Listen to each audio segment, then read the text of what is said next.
Bismillahirrahmanirrahim. Assalamu alaikum.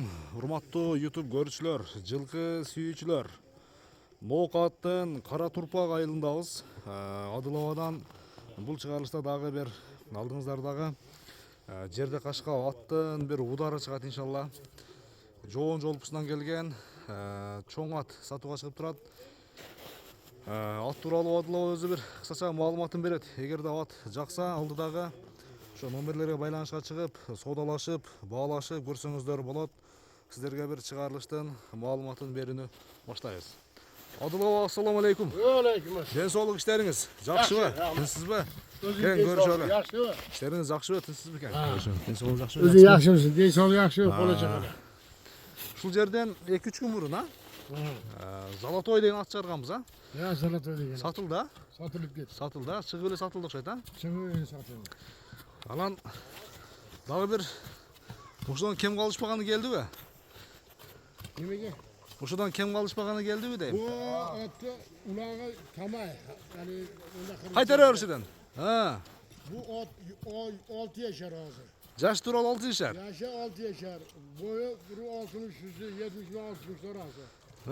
Ama attı göğüşü hami ocağıyla ulağayam tamacı. Ya bolat. Kim olsa kursan kıla turganlarsa. Bana göç hammasi şunda. Atta var göçünde var. Жоон жолпусу дең, Ha yoğun yolda. Mol falan tüppe. Жооштугу жоош. Yoğuş. Жаныбары. Бирок жеңилген аяктар, Адылова, Ayağım yengil. Аяктарда Belası hepsi tamay. кириш чыгышында айып жок. Ayıp yok. Bir keserlik pasarlık yok. Yebilsiz yakşı. Ден соолугу жакшы дең. Den sağlık yakşı. Ona 30 ay durat. Etiden ha. Анаке. Анаке. Ana. Ana достор. Ana şunday bolat düzgürot. Ana. Дагы бир кайтарып коем. Hadi.